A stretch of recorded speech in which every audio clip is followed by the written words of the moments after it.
Hello students, कैसे हैं आप लोग।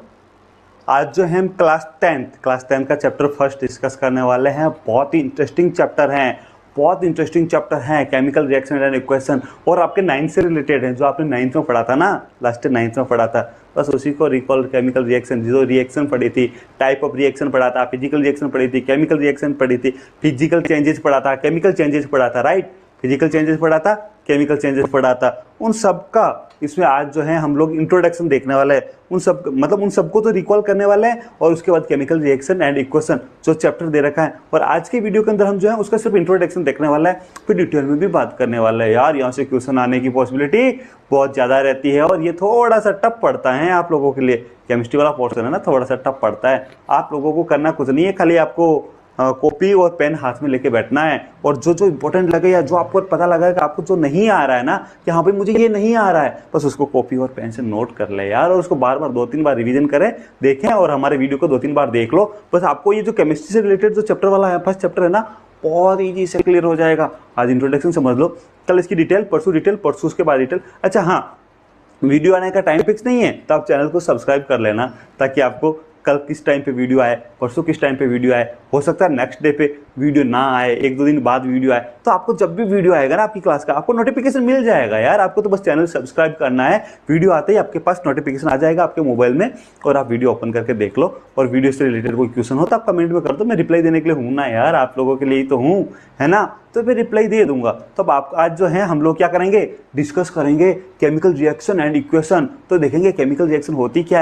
है ना, केमिकल रिएक्शन और इक्वेशन क्या चीज़ है ना, वो डिस्कस करेंगे। उसका टाइप देखेंगे, कैसे होती है देखेंगे, उसका मीनिंग समझेंगे यार, और बहुत कुछ समझेंगे। अब इस चीज़ को समझने के लिए, इस केमिकल रिएक्शन को समझने के लिए हम क्या करेंगे, हमारे डेली लाइफ के अंदर जो कुछ चीज़ें होती है ना, जो हम याद कर देखते हैं। तो देखो हम डेली लाइफ के अंदर क्या करते हैं, घर के अंदर मिल्क सबके घर के अंदर होता है, और हम मिल्क अगर समर टाइम में यार, जब टेम्परेचर, रूम टेम्परेचर के ऊपर समर टाइम के अंदर जो है हम मिल्क खुला छोड़ दें हमारे किचन के अंदर, फ्रिज में ना रखे, मॉर्निंग टू इवनिंग, तो इवनिंग को दूध का क्या मिलेगा, आपको अच्छी तरह पता है कि दूध ही मिलेगा या कुछ और मिलेगा, राइट। तो हम कुछ देखो ऐसे कुछ एक छोटी छोटी चीज़ें जो हम हमारे डेली रूटीन लाइफ से को रिलेटेड करके हम इस फर्स्ट चैप्टर को पढ़ने वाले हैं। अच्छा, हमारी जो रूटीन लाइफ है ना, उससे को रिलेटेड कर रहे हैं, और जो एनसीईआरटी से बाहर नहीं जा रहे हैं। ये एग्जाम्पल आपके एनसीईआरटी के ही हैं, जो सीबीएसई में बुक चल रही है एनसीईआरटी की, उसी के एग्जाम्पल है यार। एनसीईआरटी के कोई चेंजेस नहीं है, उसके अंदर वही एग्जाम्पल है ना। अगर आपने नॉर्मल जो आयरन का जो तवा है, या जो पेन है, या जो आपके नेल है, उसको अगर आप ह्यूमिड एनवायरमेंट, एटमॉस्फेयर जो है,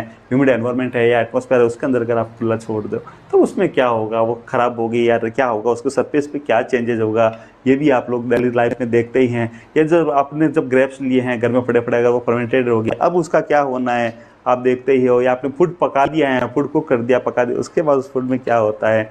या फिर आप जो है ना, उस फूड डाइजेस्ट हो गया हमारी बॉडी के अंदर, उसके बाद क्या होगा, या हम रेस्पायर कर रहे हैं, उसके बाद क्या होगा। तो ये कुछ डेली लाइफ के अंदर, जो हमारी डेली लाइफ, जो हम जो रूटीन लाइफ जो है हमारी, उसके अंदर के हमने कुछ एग्जाम्पल लेकर केमिकल रिएक्शन को समझने का ट्राई कर रहे हैं। तो इनको सबको समझोगे तो आपको एक चीज़ क्या समझ में आएगी, कि इन सब के अंदर जो इनके इनिशियल जो भी इसका नेचर था, और जो इनकी आइडेंटिटी थी ना, तो समवॉट चेंज हो गया। समवॉट चेंज तो हुआ ही है ना, कुछ न कुछ उसमें चेंजेस हुआ है यार। तो हम इन सारे एग्जाम्पल से हमें क्या समझ में आ रहा है, in all above situation the nature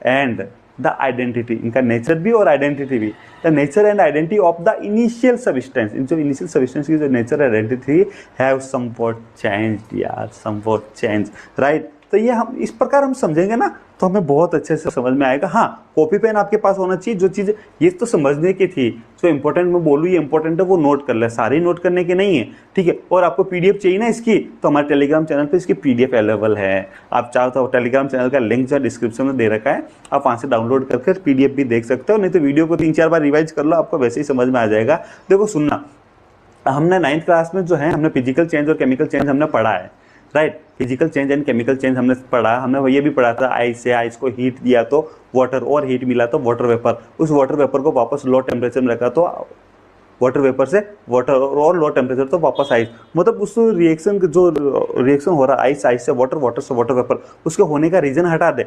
क्या हीट दिया इसलिए हुआ, आप वापस हीट हटा दो, लो टेम्परेचर कर दो, तो वो वापस आइस में चेंजेस हो जाएगा, है ना। तो ये फिजिकल चेंजेस था, और ये फिजिकल रिएक्शन और फिजिकल चेंजेस। और और अरे कॉमन एग्जांपल, जिस पेपर पे आप लिख रहे हो ना उस पेपर को तुली लगा दो, आग लगा दो, फायर लगा दो, और उसके जलने के बाद जो एस बची ना उस एस से आप वापस पेपर बना के देखो बनता है क्या। केमिकल रिएक्शन कुछ इस टाइप की होती है, कुछ इस टाइप की होती है केमिकल रिएक्शन। आगे समझेंगे आप। केमिकल रिएक्शन में बॉन्ड ब्रेक होते हैं, न्यू बॉन्ड बनते हैं, ब्रेक होते हैं। केमिकल रिएक्शन ये हमारे सिलेबस में है, 3rd 4th चैप्टर के अंदर हम पढ़ने वाले हैं, और इसी चैप्टर के अंदर भी कुछ इसकी इंट्रोडक्शन समझने वाले हैं, राइट। तो केमिकल रिएक्शन थोड़ा, जिसमें भी केमिकल रिएक्शन हुआ या जिसमें जहाँ केमिकल चेंजेस हो रहा है वहाँ पर हम वो मानते हैं कि हाँ यहाँ केमिकल रिएक्शन हुई है। लेकिन अब हमारा सबसे बड़ा क्वेश्चन ये है कि केमिकल रिएक्शन होती क्या है, और ये केमिकल रिएक्शन होती कैसे है यार, ये होती क्या है, इसका मीनिंग क्या है केमिकल रिएक्शन का, और ये होगी कैसे, हमें कैसे पता चलेगा कि यहाँ केमिकल रिएक्शन हुई है, हमें कैसे पता चलेगा कि यहाँ केमिकल रिएक्शन का मीनिंग क्या है सबसे पहले, तो ये होगी कैसे और हमें कैसे पता चलेगा केमिकल रिएक्शन हुई है, ये भी तो बड़ा क्वेश्चन है ना। तो बस यही समझने वाला है इस चैप्टर के अंदर कि केमिकल रिएक्शन होती क्या है और ये हुई कैसे, और हमें कैसे पता चलेगा कि केमिकल रिएक्शन हुई है, ठीक है ना। तो चलो देखो हम कुछ एक्टिविटीज देखते हैं जो आपके बुक की एक्टिविटी है। ये जो एक्टिविटी दिख रही है ना आपकी बुक की एक्टिविटी की, एक रिबन, मैग्नीशियम रिबन जो है ना, मैग्नीशियम रिबन लिया, उसको थोड़ा जो उसको क्लीन कर दिया, क्लीन करने के बाद है ना मैग्नीशियम रिबन लिया, उसे सैंड पेपर से क्लीन कर दिया और उसको आग लगा दी, हमने फायर लगा दी, उसको जलने दिया।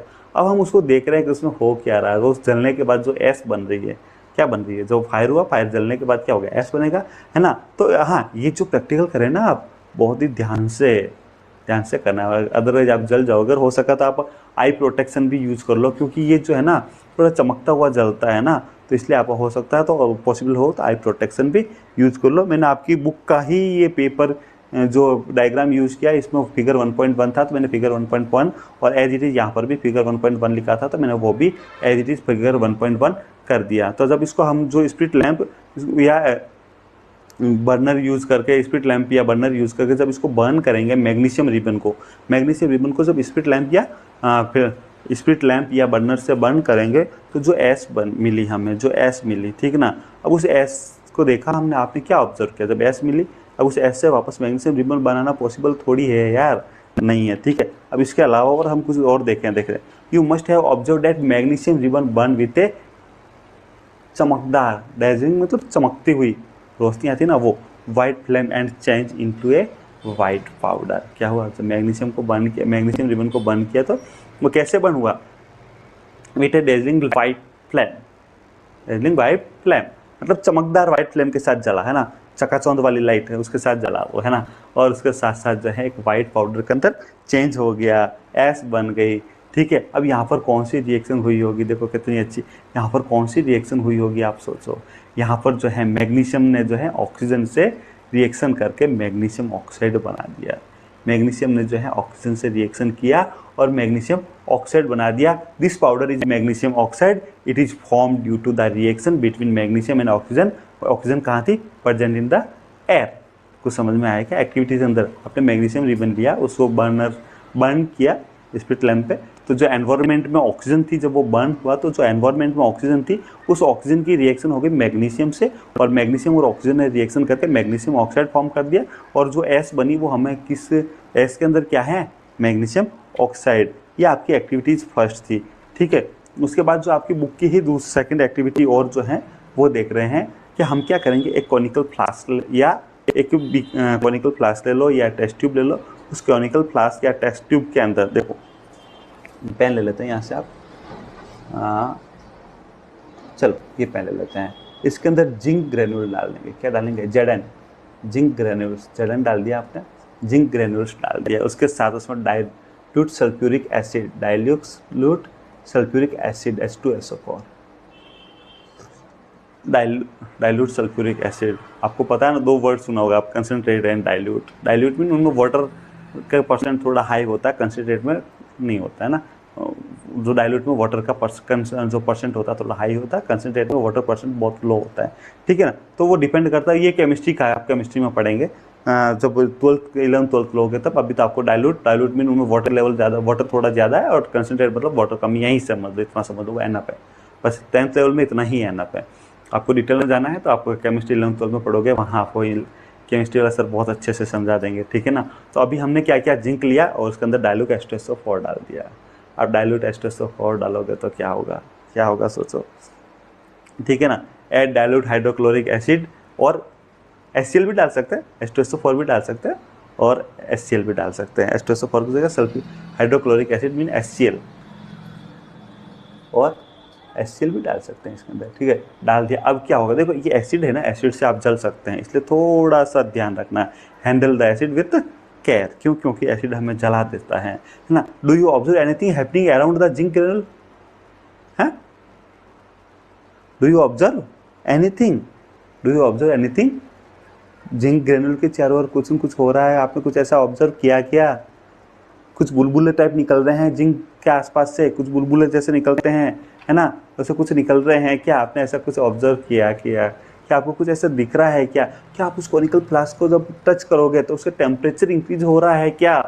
क्या उसमें उसका टेम्परेचर इंक्रीज हुआ आपको कोनिकल फ्लास्क को टच करते, क्यों उसका टेम्परेचर इंक्रीज होता हुआ दिख रहा है क्या?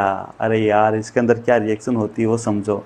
एक्चुअली क्या था, Zn जो जिंक था ना, जिंक है, जिंक क्या करा है, H2SO4 से रिएक्शन करा है। जिंक जो है H2SO4 से रिएक्शन कर रहा है और जिंक सल्फेट ZnSO4 बन रहा है, उसके साथ हाइड्रोजन गैस रिलीज हो रही है।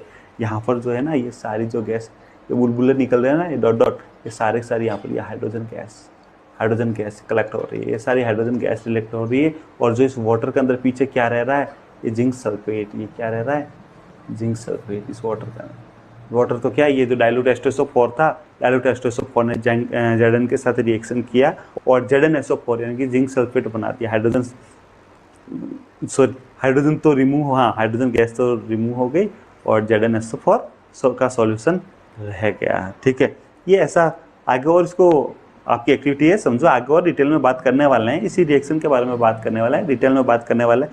ये हुआ तो क्यों हुआ, ZnH2SO4 से ZnSO4 हुआ तो ये कौन सी रिएक्शन है, इसका टाइप कौन सा है। अभी तो आप सिर्फ इतना सा समझो कि जिंक के ग्रेनुल लिए, उसमें डाइल्यूट H2SO4 डाला, तो हमने जो है जिंक का जो ग्रेनुल है उसके चारों ओर जो है एयर बबल्स दिखे हमें, और वो एयर बबल्स जो एयर रिलीज हो रही है, उस एयर को जब हमने टेस्ट किया तो हमें पता चला ये हाइड्रोजन गैस थी यार, ये हाइड्रोजन गैस। और जो पीछे सॉल्यूशन है, उस सॉल्यूशन में हमें ZnSO4 यानी जिंक सल्फेट मिल गया। जहाँ हमने डाइल्यूट H2SO4 डाला वहाँ हमें ZnSO4 मिल गया वापस, है ना। तो ये एक्टिविटी, ये आपकी बुक की एक्टिविटी है, इसमें ज़्यादा कंफ्यूजन नहीं होना, ये आपकी बुक की एक्टिविटी ही है। हम तो इंट्रोडक्शन देख रहे हैं यार, केमिकल रिएक्शन होती कैसे। यहाँ केमिकल रिएक्शन हो रही है, यहाँ पे क्या हो रही है, केमिकल रिएक्शन हो रही है। इससे पहले जो मैग्नीशियम जो रिबन हमने जलाया था, वहाँ पर भी क्या हुआ था, मैग्नीशियम ऑक्साइड का जो एस बना था, पाउडर बना था, वो भी क्या था, केमिकल रिएक्शन थी। यहाँ पर जिंक सल्फेट बन रहा, हाइड्रोजन गैस बन रही, वो भी क्या है, केमिकल रिएक्शन है। वो भी क्या है, केमिकल रिएक्शन है। हम इंट्रोडक्शन देख रहे हैं कि केमिकल रिएक्शन होती कैसे, कुछ समझने के लिए हम कुछ एक्टिविटीज देख रहे हैं यार, है ना। तो ज़्यादा कंफ्यूज नहीं होना। तो ये तो इंट्रोडक्शन था, ठीक है। अब जो है, अब हम इसको थोड़ा सा डिटेल में देखेंगे, और डिटेल में हम देखेंगे नेक्स्ट टाइम, नेक्स्ट वीडियोज़ में। तो आप चैनल को लाइक तो करना ही है यार, हम इतनी मेहनत करके पढ़ा रहे हैं, आपको लाइक करने से हमें मोटिवेशन मिलता है। तो आप इस वीडियो को लाइक कर दो, ठीक है। और सब्सक्राइब तो आप अपने लिए कर लो, ताकि आपको हमारा नोटिफिकेशन टाइम टू टाइम मिलता रहे, ठीक है।